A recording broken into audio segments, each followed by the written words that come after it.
विजय। हाय hi sir, morning. Morning बता कैसे आना हुआ आज? कुछ चीजें थी जो मुझे पूछनी है आपसे। रिसेंटली अभी जो जीएसटी का लेके आए हैं, तो उसमें इंश्योरेंस इंडस्ट्री के लिए क्या कुछ चेंज किया हुआ है? आई थिंक कल ही नरेंद्र मोदी जी ने अनाउंस कर दिया था कि ये एक बचत उत्सव है। गवर्नमेंट ने जो पिछले 5-7 सालों में जीएसटी कलेक्शन इंश्योरेंस के ऊपर किया था, उनको लगा कि शायद ये इंश्योरेंस के ऊपर उनको और ज़्यादा पेनिट्रेट करना चाहिए इंश्योरेंस बिजनेस को, और ज़्यादा लोगों को इंश्योरेंस मिलना चाहिए, जिसके ऊपर जो 18% का जीएसटी था हेल्थ इंश्योरेंस के ऊपर या पर्सनल एक्सीडेंट के ऊपर, ट्रैवल के ऊपर, टर्म प्लान के ऊपर, ये सब उन्होंने वेव ऑफ कर दिया है। अब आपको मोटा मोटा 18% कम अमाउंट में यही सेम चीज़ मिलेगी। जिसका रिन्यूअल आ रहा है उनके ऊपर भी 18% नहीं लगेगा, तो उनका प्रीमियम 18% से कम हो गया। और ये चाहते हैं कि बचत उत्सव में हो, तो जो पैसा बचा रहे हो उसको आप निवेश करो या खर्च करो। काफी लोगों को ये पता था कि सिर्फ हेल्थ इंश्योरेंस और लाइफ इंश्योरेंस से ही निकला है, तो ये पर्सनल एक्सीडेंट और ट्रैवल इंश्योरेंस में है? हाँ, ये personal accident, travel insurance, health insurance, term plan सभी के ऊपर है। हेल्थ इंश्योरेंस अभी भी कुछ लोग नहीं ले रहे हैं, आपको क्या लगता है, लेना चाहिए या नहीं लेना चाहिए? मुझे लगता है कि हेल्थ इंश्योरेंस हर एक इंसान को लेना चाहिए, क्योंकि आज हमारे देश के अंदर आज भी एक आदमी कमा रहे उसके ऊपर 4 लोग निर्भर होते हैं। किसी एक कमाते हुए आदमी के अगर कोई हेल्थ इश्यू आ जाते हैं और जिसकी वजह से उसको हॉस्पिटलाइजेशन होना पड़ता है, या फिर कोई बड़ी बीमारी है जिसमें 10, 15, 25 लाख रुपए का खर्चा होता है, जैसे कैंसर हो गया या कोई ट्रांसप्लांट हो गया, ऐसा कुछ आता है तो बहुत बड़ा खर्चा आता है। और एक एवरेज मिडिल क्लास आदमी उसी वो खर्चे में और कर्जे में डूब के मर जाता है। ठीक है, अगर वो हेल्थ इंश्योरेंस लेगा तो हो सकता है आज या आने वाले 2-5 सालों में उसका कोई क्लेम ना आए। जैसे एक एवरेज मिडिल क्लास, एक एवरेज 25-30 साल के या 35 साल के बंदे का एक एवरेज प्रीमियम फैमिली में आता है कुछ 15 या 20 हज़ार रुपये का, जिसमें हस्बैंड, वाइफ और 2 बच्चे कवर होते हैं। और हो सकता है वो 10 लाख रुपए का कवर वो 10 साल तक उसको कोई क्लेम ही नहीं आया, यानी उससे 2 लाख रुपया भर दिए, उसको कोई क्लेम नहीं आया। पर जिंदगी में अगर एक बार उसका क्लेम आया ना, तो 10-20 लाख रुपया वो इंश्योरेंस कंपनी चुकाती है। It's a great investment. You should not look health insurance as an expenditure. You should consider it as an investment, क्योंकि आपको एक तो आपके पैसे को हेज करता है जब आप बीमार होते हो, और जब कुछ नहीं होता है तो नो क्लेम बोनस आपको देता रहता है, जिससे अगर कोई ऐसी खुदा ना खास्ता कुछ ऐसा हो जाए तो आपको इंश्योरेंस कंपनियां आपको पैसा चुकाने में बहुत सक्षम है। ये ऑनलाइन लेना चाहिए या फिर किसी के थ्रू लेना चाहिए? किसी के थ्रू यानी कंसल्टेंट की बात कर रहे हो आप? यस। देखो, अगर जब आपका क्लेम आता है और अगर आपने ऑनलाइन लिया है किसी के जरिए, तो आपका क्लेम अगर आपके फैमिली में आपके वाइफ या आपके बच्चे अगर वो सक्षम है कि वो जाके कैसे क्लेम की प्रोसीजर करते हैं, कैसे कैशलेस का अप्रूवल ला सकते हैं, अगर अप्रूवल नहीं मिलता है तो कैसे वो क्लेम की फाइल बना के एक इंश्योरेंस कंपनी में सबमिट करके उसके बाद में वो क्लेम ला सकते हैं, तो ऑनलाइन भी ले सकते हो। यार आपके पास कोई एजेंट नहीं है तो वो करने के लिए आप ओके हो कोई गांव गराज में, मगर आपके पास में कोई अच्छा कंसल्टेंट है तो आप उसके थ्रू लेना चाहिए, जिससे जब भी आपका कोई क्लेम आए तो आपके लिए क्लेम सेटल करवाने के लिए वो आदमी आपको हेल्प करे, क्योंकि वो प्रोफेशनल है। सर, किसी ने हेल्थ इंश्योरेंस लिया हो तो उसको पर्सनल एक्सीडेंट लेना चाहिए? हेल्थ इंश्योरेंस और पर्सनल एक्सीडेंट 2 अलग अलग चीजें हैं विजय। हेल्थ इंश्योरेंस में जब आप बीमार होते हो या आपको जब 24 घंटे के लिए आपको एडमिशन करना पड़ता है, तब उसके लिए आपको हेल्थ इंश्योरेंस काम लगता है। लेट्स से आप गिर गए, आपकी हड्डी टूट गई और जिसकी वजह से आपको एडमिट नहीं होना पड़ता हॉस्पिटल में, और तब आपको आपके ओपीडी यानी आप सिंपल डॉक्टर आपको 2 घंटे में स्टिचेस लेके या वो छोड़ दो, उसको आपको हेल्थ इंश्योरेंस कवरेज नहीं मिलता है, तब आपको पर्सनल एक्सीडेंट की जरूरत पड़ती है।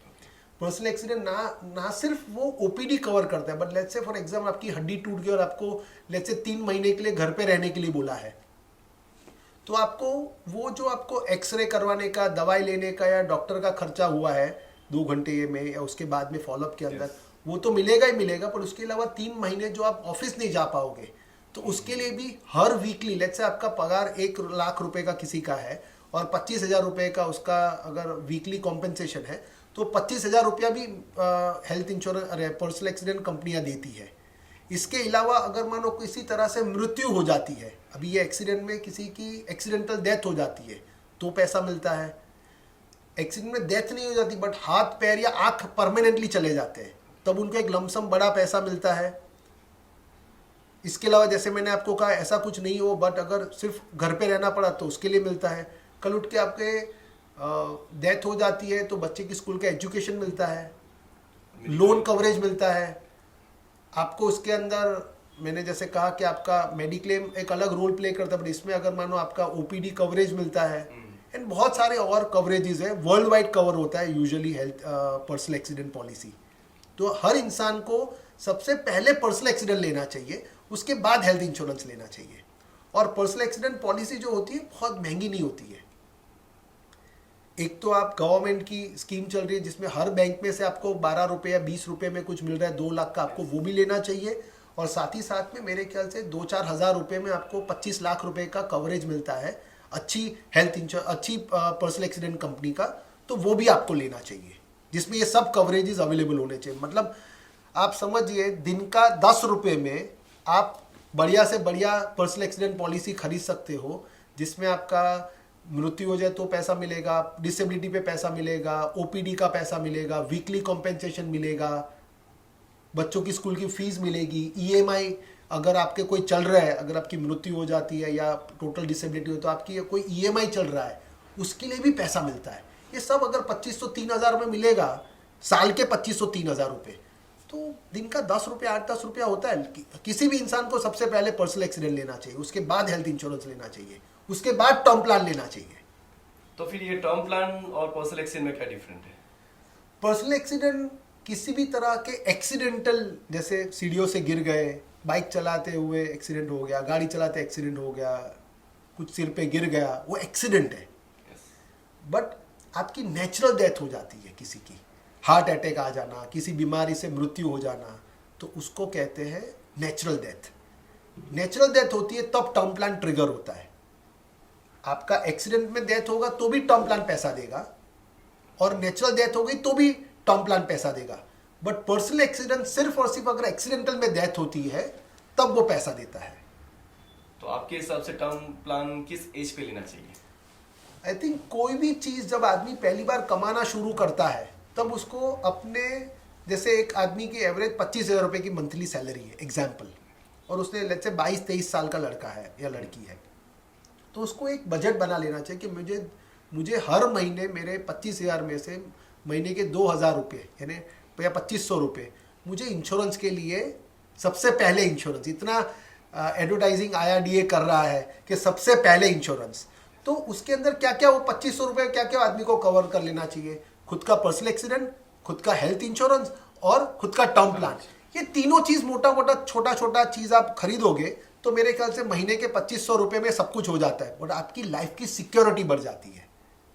अगर कल आप हो और आप ही के ऊपर आपका घर चल रहा है, परिवार चल रहा है, आपकी कोई हेल्थ की वजह से या एक्सीडेंट की वजह से या किसी तरह से मृत्यु हो जाए तो आपके ऊपर जो डिपेंडेंट लोग हैं, आपके हो सकते हैं माँ बाप हो सकते हैं या शादी के बाद आपकी बीवी बच्चे हो सकते हैं, उसकी सेफ्टी के लिए आपको पहले इंश्योरेंस खरीद लेना चाहिए। सो आपने बताया कि सर कि हेल्थ इंश्योरेंस जरूरी है, पर्सनल एक्सीडेंट जरूरी है, टर्म इंश्योरेंस जरूरी है, और इसके अलावा और कौन से इंश्योरेंस आते हैं? आई थिंक बहुत सारे तरह के कमर्शियल इंश्योरेंस भी होते हैं।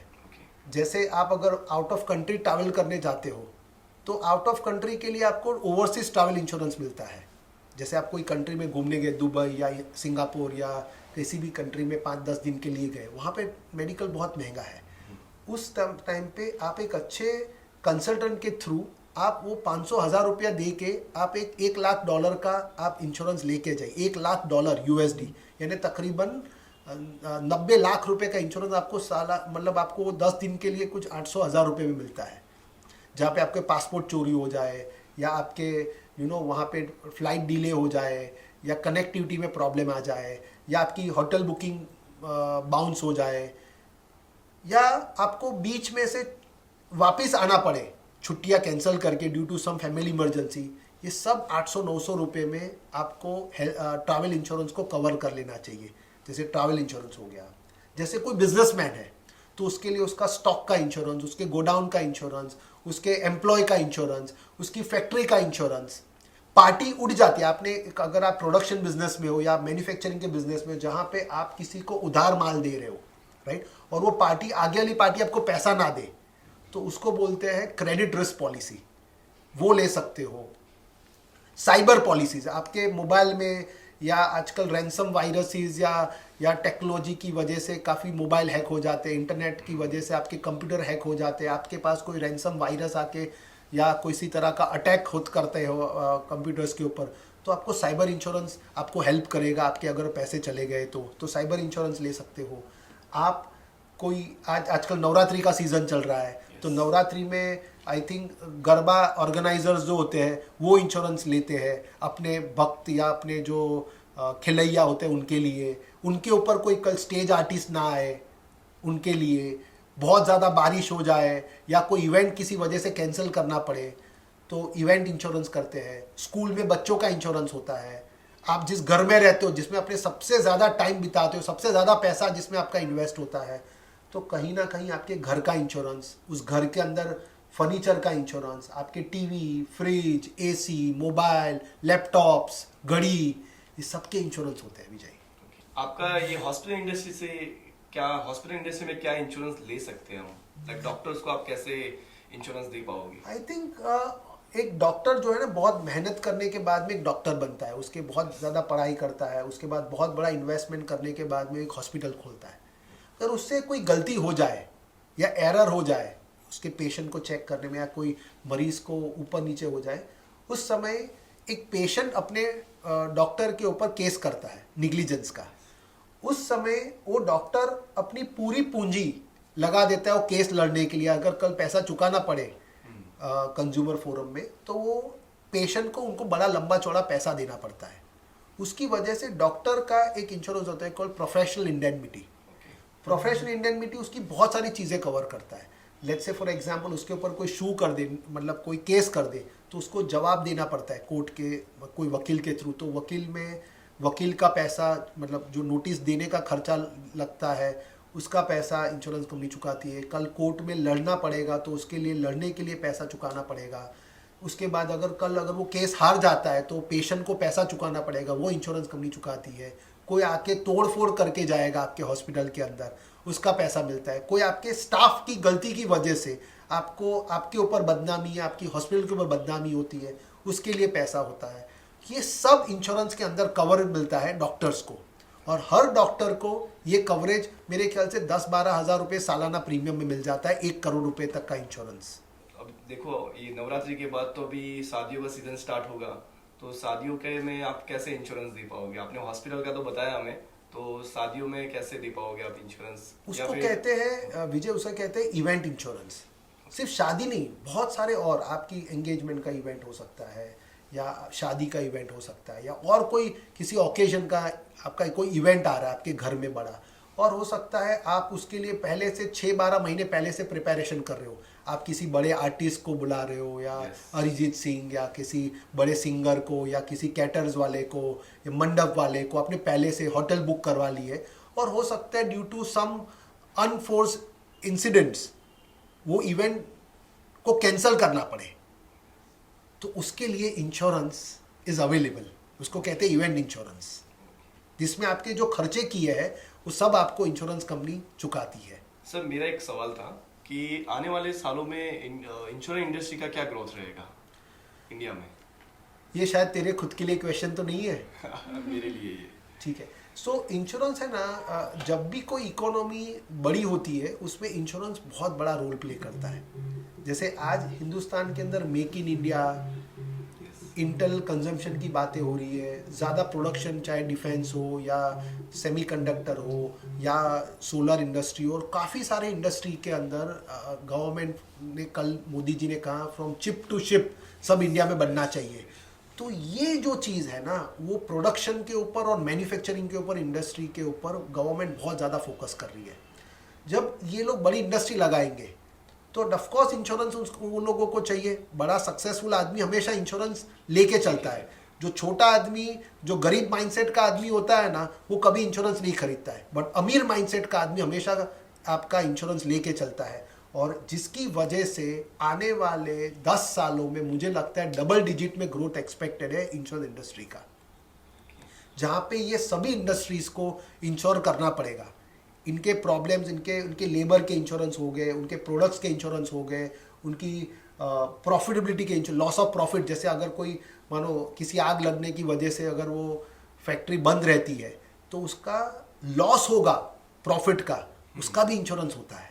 ये सब तरीके के इंश्योरेंस आने वाले टाइम में बहुत बड़ा मार्केट होने वाला है, क्योंकि इससे आज से अगर 25 साल पहले का जो पेनिट्रेशन या आज का पेनिट्रेशन में हमारा आज भी मेरे ख्याल से 8-10-15% का पेनिट्रेशन होगा हिंदुस्तान में। बट डेवलप्ड इकोनॉमी जब देखोगे, जब आज हिंदुस्तान 5वें पोजीशन पे है in terms of the market cap, अब ये यूएस दुनिया का नंबर 1 है, चाइना नंबर 2 है, ये लोगों का पेनिट्रेशन तकरीबन 40, 45, 50% का पेनिट्रेशन है इंश्योरेंस का, वर्सेस इंडिया में 10-15% का है। तो तुम समझो कि यहाँ से 10-20 सालों में ये इंडस्ट्री 10 गुना बढ़ जाएगी।